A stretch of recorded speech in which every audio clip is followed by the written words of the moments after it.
Hai, masih bersama saya, Mr. Z, bicara. Tentu saja bicara tentang kebenaran berdasarkan fakta, data, dan realita. Teman-teman, ini ada informasi menarik ya tentang dokter detektif. Ketika dipanggil dan akan diperiksa sebagai tersangka, ternyata yang bersangkutan tidak hadir dan menyatakan ya bahwa dirinya sibuk. Polisi loh ini yang memanggil, tapi dia bilang sibuk. Sebenarnya saya tidak paham betul ya terkait dengan kasus ini, tetapi karena ini kasus menarik, menarik sekali. Kenapa? Karena dokter, sama-sama dokter, ya kan? Kemudian sama-sama melapor, oke ya. Kemudian sama-sama dijadikan tersangka, oke. Dan kedua-duanya ini adalah dokter yang juga sebagai pengusaha. Pengusaha sama-sama di bidang skincare. Itulah yang membuat saya penasaran gitu. Jadi rasa ingin tahu. Mungkin teman-teman semua juga sudah banyak yang tahu ya tentang permasalahan ini. Tapi jujur saja, sedikit demi sedikit akhirnya saya mulai paham nih. Mulai paham terkait dengan apa yang dilakukan oleh yang namanya dokter ini. Suka mereview produk milik orang lain, milik pengusaha lain, kemudian menjatuhkan. Itulah yang kita lihat kan di tayangan-tayangan TikToknya. Supaya tidak menjadi fitnah ini teman-teman, saya bacakan dulu informasi berikut ini untuk Anda.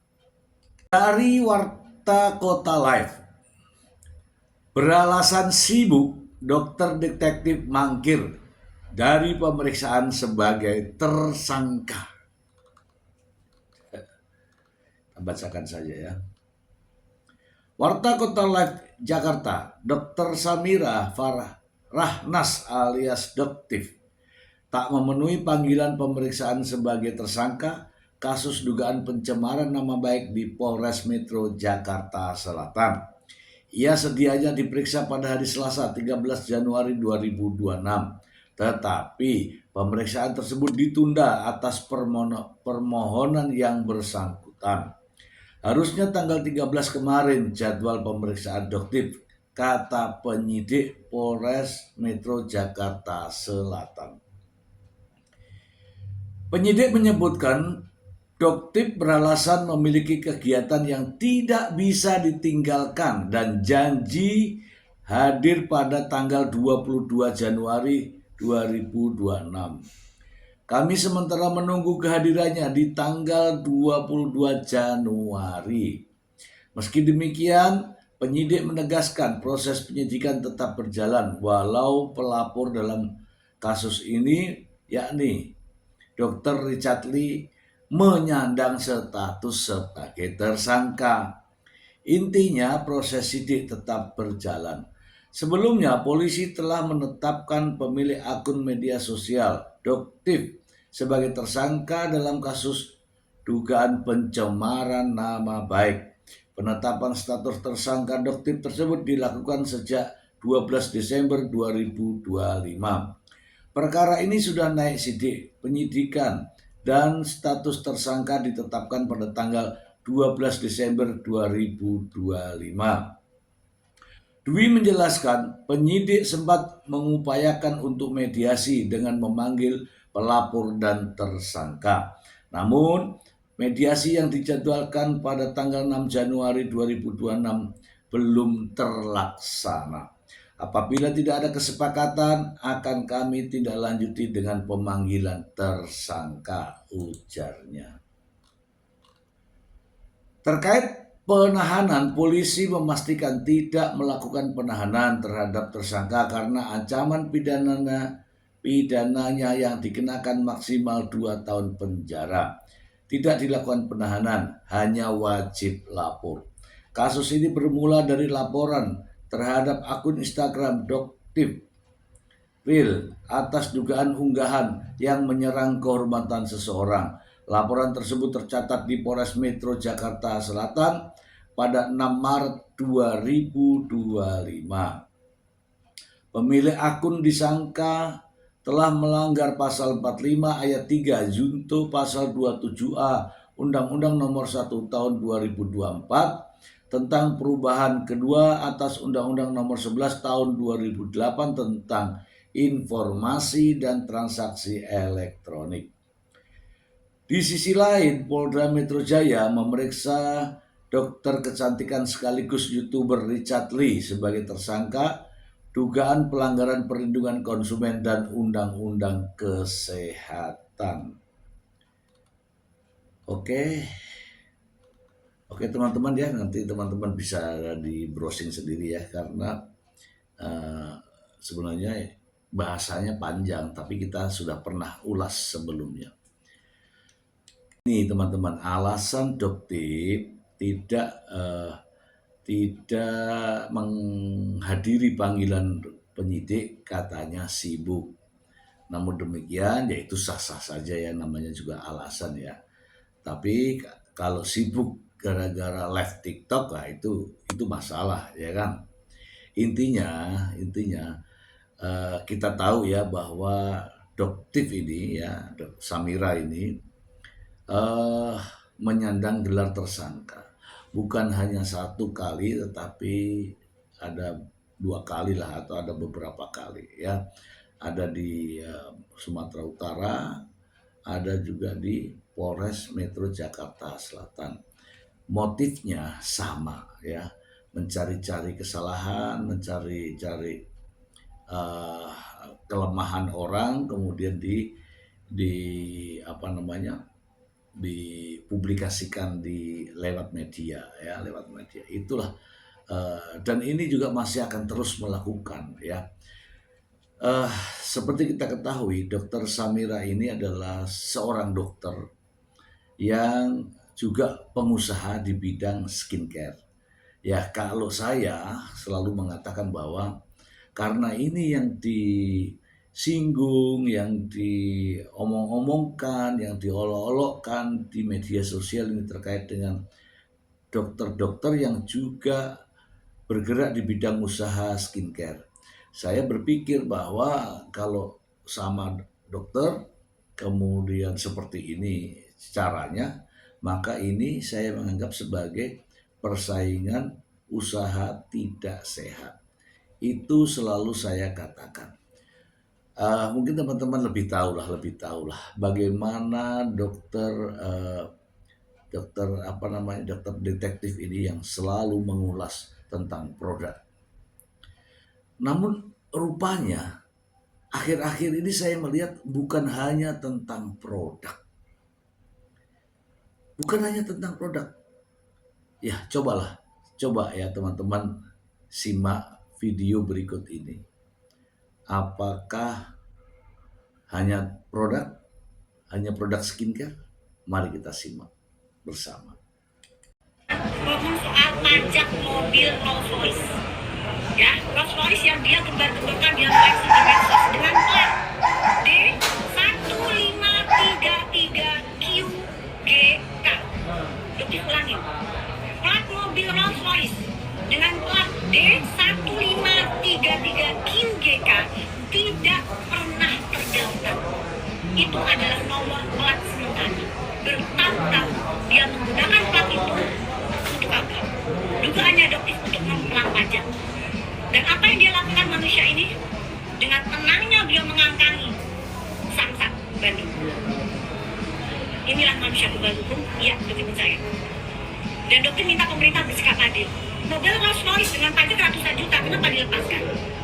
Sementara pajak mobil yang hanya dia brand yang lain yang hanya 100 jutaan, kan kita bayar. Kenapa puluhan miliar kok dilepaskan? Di mana keadilannya?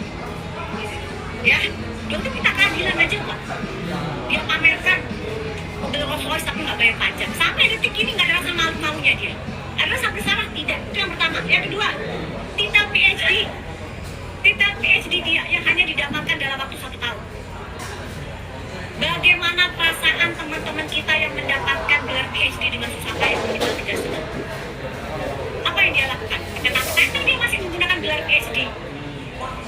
Tapi pada saat dia sekali mabes, dia tidak menggunakan PhD. Mungkin takut kalian dibully kalian.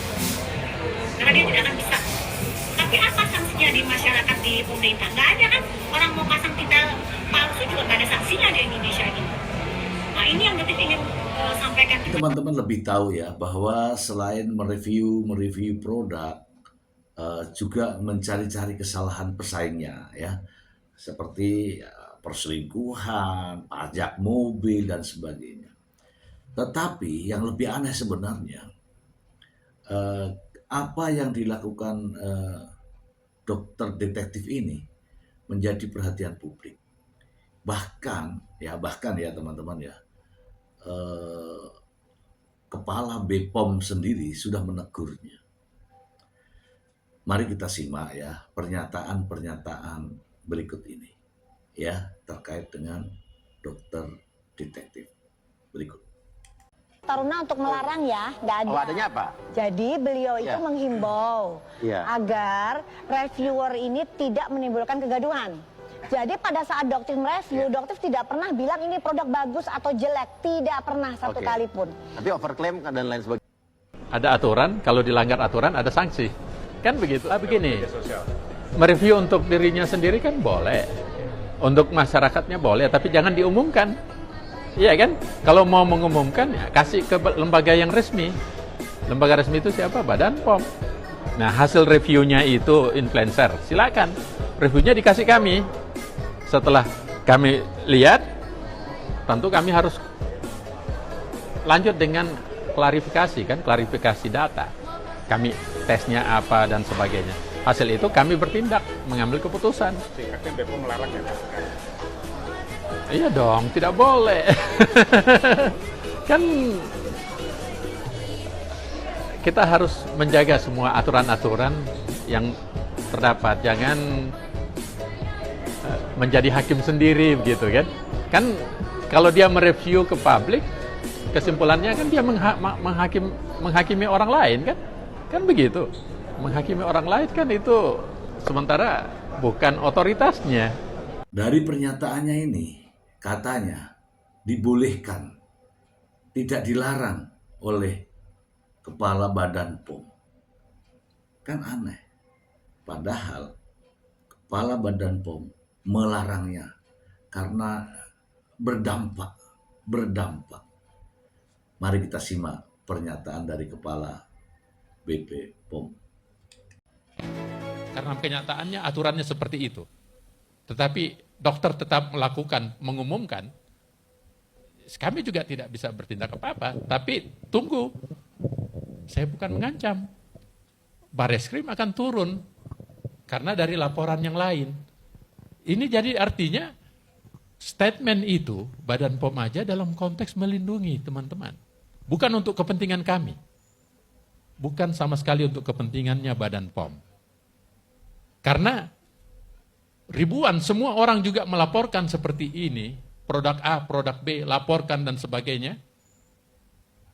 Badan POM tidak akan kehilangan otoritas. Tidak mungkin negara lewat DPR membuat undang-undang peraturan menyerahkan aturan ini ke A, ke B.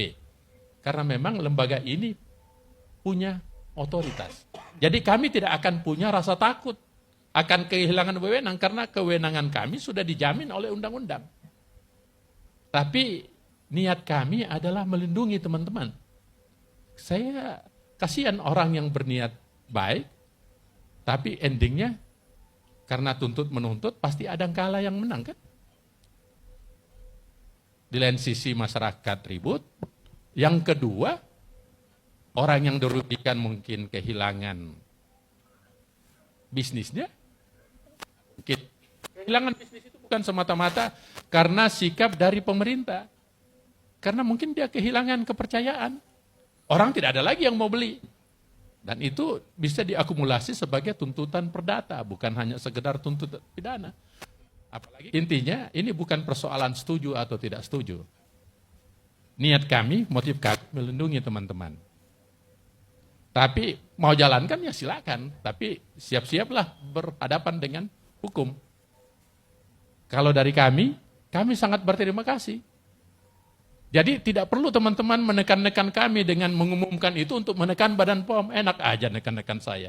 Tanpa itu, saya sudah tertekan sendiri oleh diri saya sendiri karena saya ingin bertanggung jawab kepada Allah dan kepada Presiden. Tidak perlu ditekan-tekan. Tanpa tekanan juga kami bertindak. Itu sikap kami. Jadi, simpelnya, kami cuma ingin melindungi, tapi ungkapan ini mau diikutin atau tidak silakan. Tapi tanggung resikonya kalau terjadi. Bukan itu saja teman-teman, bukan itu saja. Bahkan Kepala BPOM mengingatkan bahwa ini nanti kalau terus berlanjut, perilaku semacam ini, maka ya bisa jadi ini Mabes yang akan turun tangan. Mari kita simak. Dokter tetap mengumumkan, kami juga tidak bisa bertindak apa-apa, tapi tunggu, saya bukan mengancam. Bareskrim akan turun, Badan POM aja yang bisa mengumumkan. Karena kenyataannya aturannya seperti itu. Tetapi dokter tetap mengumumkan, kami juga tidak bisa bertindak apa-apa, tapi tunggu, saya bukan mengancam.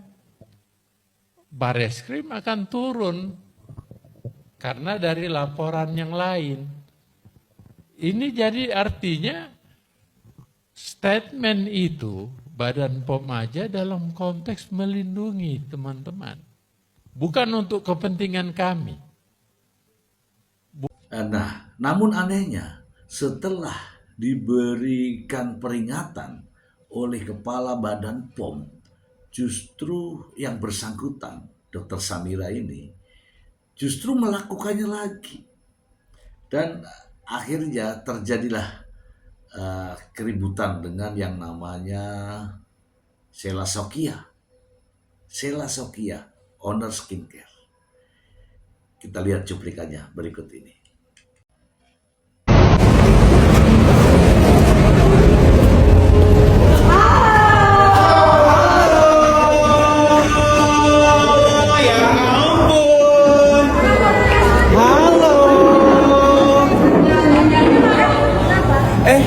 Jangan pure dulu.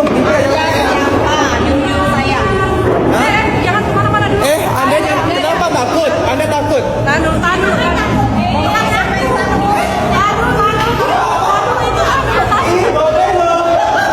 Bener loh. Bener kan? Kan juga gara-gara COVID, ngurusin COVID. Oh iya bener. Ada larang buat orang-orang saya pergi. Kamu gak ada yang larang. Di mana kamu Gak bisa. Duduk. Gak bisa. Di mana? Fitnah. Berapa itu digaji sama dia? Dari mana kamu bawa krem itu? Kamu itu udah fitnah, udah zolim kamu. Mana kunci mobilnya, Kamu Pak? udah zolim. Mana jalan? Ini sopirnya. Ini sopirnya dari mana, Pak? Bapak dari mana? Hah?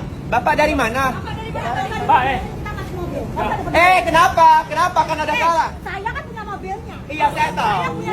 Saya tahu. Tadi Bapak di mana? Hah? Bapak di mana tadi? Apa? Bapak tadi Jangan dulu. Kamu gak ada hak untuk tangan adoptif. Iya. Takut. Takut. Ya. Takut ya? Dasar penipu kau. Penipu. Kau yang penipu. Kau yang penipu. Kau berbohong. Tanggok. Kau posting boros. Produk yang kau tipu. Iya. Boleh kan? Nggak boleh kan? Bapak dari mana Pak, tadi? ini orang polsek lagi jalan. Orang polsek lagi jalan. Kita selesaikan dulu di polsek. Kita selesaikan dulu. Kau yang sekarang aku resmi panggil dia Dokter Bopeng karena mukanya memang Bopeng. Itu fakta loh. Kemarin pas di lagi Bopeng gara-gara ngurusin pasien COVID. aku nggak urus, nggak mau tahu.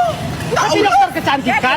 Bopeng ngurusin COVID itu Bopeng mungkin masuk akal karena mungkin mereka pakai maskernya kan udah terlalu lama dan mereka kan standby kan, mungkin nggak ada waktu untuk membersihkan diri, nggak ada waktu untuk mandi yang teratur gitu kan. Mereka kan mengutamakan pasien-pasien COVID ini gitu kan. Jadi mungkin minyak berlebih, mungkin ada. Oh jadi masuk akal juga. Jadi berjerawat dan jerawat itu membekas.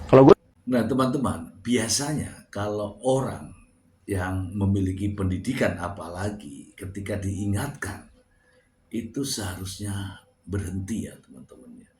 Tapi nampaknya yang bersangkutan ini tidak mau berhenti dan akan tetap melakukan review. Sekarang dokter jual produk. Itu kan sudah lama dokter jualan. Oke, jual produk. Tapi dokter Dan ini bukan jualan produknya dokter, produknya semua orang juga dokter jualin. jualan. Oke, produk dokter Gitu. sendiri Jualin. Apa sih mereknya produk dokter? Megados. Megadon. Megados. Oh, Megadon. Megadon itu apa ya? Megadon. Itu apa tuh Megadon apa? Megadon. Coba Pahlawan, mana. superhero. Mana Hah? mana. Megalodon iya. Hah? Megalodon nih. Lo ngapain promosi di tempat gue? Lah, gantian dong. Bayar Banyak bill in, engagement. bayar enak aja. Enak kan Tagih. engagement juga. Nih. Nah, ini mega ini apa bacanya? Megadon. Ya. Iya. Megadon. Iya. Dan Tapi kan overclaim jelas nggak? Tuh ada badan pomnya. Overclaim jelas. nggak? Oh tidak, jelas boleh dicek. Apa? Mengandung apa gue tanya? Banyak ada kandungannya Ih, senema Tramex, dia jadi Arbutin. promo tempat gue. Oh iya, udah nggak apa-apa. Tapi besok tolong ya, kalau ada skincare yang mau promo bayar di sini. Kan dokter kan Ya udah ya. Enggak dibayar. Ini nggak overclaim. Enggak, insya Allah enggak. Karena juga sudah dicek juga ke pabrikan sama Badan POM. Ada Udah niacinamide. dicek. Ada jelas. Di sini ada, tapi tetep. fungsinya juga ada 4. Jadi selain Udah cukup udah nggak ada lagi, udah nggak ada promo sini ya. Ya enak aja promo di podcast gue kan. Ya udah. Iya. Tapi intinya, tapi siap juga kalau ternyata ada orang yang mereview dokter produknya. Wah ini ternyata tidak sesuai kandungan nih. Loh, tidak ada masalah. Tidak Memang ini masalah. bahkan Badan POM sudah periksa sendiri ke pabriknya. Iya. Oke. Dan tidak pernah ada masalah gitu loh. Oke. Nggak ada masalah, Iya, sudah iya, Badan iya. POM sudah aman semua. Masalahnya di mana? Iya. Gitu. Bisa nggak promonya gini? Promonya gini gitu nggak boleh ya gitu. Katanya lu dibilang memeras sambil bawa-bawa nama anggota DPR. Oke. Itu siapa anggota DPR lu bawa-bawa? Mas Uya orang Iya. DPR nggak? Dan Komisi 9 lagi katanya. Saya anggota DPR Komisi 9. Kan saya jadi tersinggung, jangan-jangan saya nih. Kan Mas Uya sendiri yang ngomong di DPR. Apaan? Ya itu soal skincare. Iya emang gue Berarti ngomong kan di jadi DPR. perhatian. Nggak cuma Mas Iya. Uya loh, ada juga yang siapa itu kemarin itu yang di Enggak, tapi lu dibilang katanya bawa-bawa nih udah Bukan. anggota DPR yang akan Mas Uya semua anggota DPR kan dari komisi berapa tuh yang Iya. kemarin sempat yang termasuk si penista agama itu ngomongin penista agama itu siapa Iya. sih dokter siapa itu kan ada tuh dokter Iya. siapa Tapi itu lu kan. nggak merasa ngomong bahwa lu Lah kan meminta memang sejumlah uang membawa-bawa nama semua, DPR. memang cuman semua juga orang Iya. DPR juga jadi Iya. perhatian khusus kok mereka. Iya. Bukan cuma dokter, Iya, semua iya. orang jadi perhatian khusus dari DPR. Nah. Ya itu, begitu aja. Jadi bener nggak kalau doktif bawa-bawa DPR Bukan cuma dokter. bawa nama DPR untuk menakut-nakuti mereka nih? Bukan cuma dokter. Memang anggota DPR kan sudah menerangkan, bahkan berbicara di media. Nama-nama seperti Sela Sokia, Daviana. Tapi yang soal Juga ada. DPR belum terjawab nih. Ya kan memang mereka ngomong, dokter siapa itu Iya, kan iya. ngomong. Mas Uya juga menaikkan itu. Apaan? Ya itu soal skincare.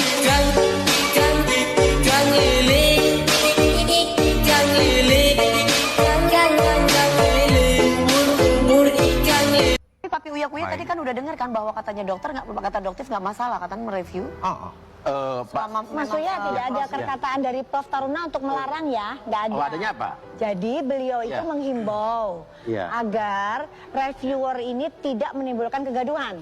Jadi pada saat dokter mereview, dokter tidak pernah bilang ini produk bagus atau jelek, tidak pernah satu Oke. kali pun. Tapi overclaim dan lain sebagainya? Karena memang hasil labnya kan seperti itu, dan itu sebagai kontrol publik. Ya itu setuju karena saya Betul. pada saat itu saya ngomong bahwa kadang-kadang mungkin orang-orang yang melakukan review ini kontrol publik terhadap kebijakan atau iya. BPOM, tapi gitu kan sejauh mana para reviewer ini bisa mempertanggungjawabkan validitas dari Hasil labnya. hasil labnya, karena kan labnya beda-beda. Iya. Harus jelas standarnya. Iya. Ya kan belum semua lab misalnya ada yang mau meneliti niacinamide atau retinol. Oke. Ya bahan ini belum tentu lab ini Ya. punya credible buat itu. Keren banget bahasa gue. Nah, dengan adanya kejadian-kejadian seperti ini, nampaknya saya ini berpikir ya, kalau sudah ditetapkan sebagai tersangka di tempat lain, kemudian ditetapkan tersangka di tempat lain lagi, kemudian melihat perilakunya, ya ini saran saja. Penyidik siapapun ya, penyidik di Polres Metro Jakarta Selatan atau penyidik di Polda Metro Jaya, nampaknya perlu ya, ini saran saja, perlu melakukan, kan seperti biasa nih ada beberapa hal itu syarat-syarat untuk dapat dilakukan pemeriksaan. Ya tentu perlu dilakukan pemeriksaan secara kesehatan dan juga perlu dilakukan pemeriksaan secara psikologis. Ya ini siapa tahu ya memberikan hasil pemeriksaan yang mendukung daripada hakim nantinya ketika hakim mengambil keputusan. Ya siapa tahu nih ya, siapa tahu ada semacam gangguan psikologis atau kesehatan, ya kan?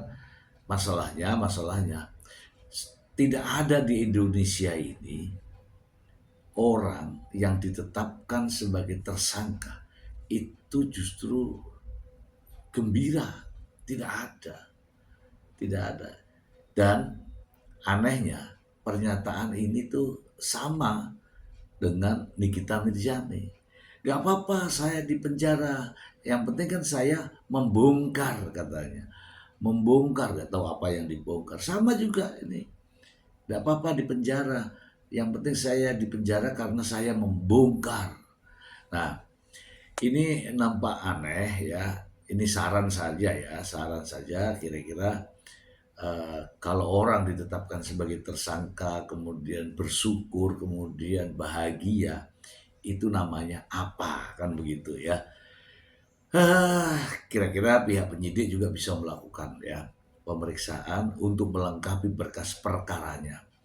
Apakah ini layak ditetapkan sebagai tersangka atau tidak? Karena ya jangan-jangan ada semacam gangguan atau apa, jangan-jangan ya memang di dalam penyidikan juga perlu dilakukan pemeriksaan secara kesehatan maupun secara psikologis. Itu sih saran saya. Kalau didengarkan monggo, kalau tidak ya silahkan diabaikan saja. Itu saja teman-teman, semoga informasi ini bermanfaat untuk kita, untuk Anda semuanya. Terima kasih. Bye.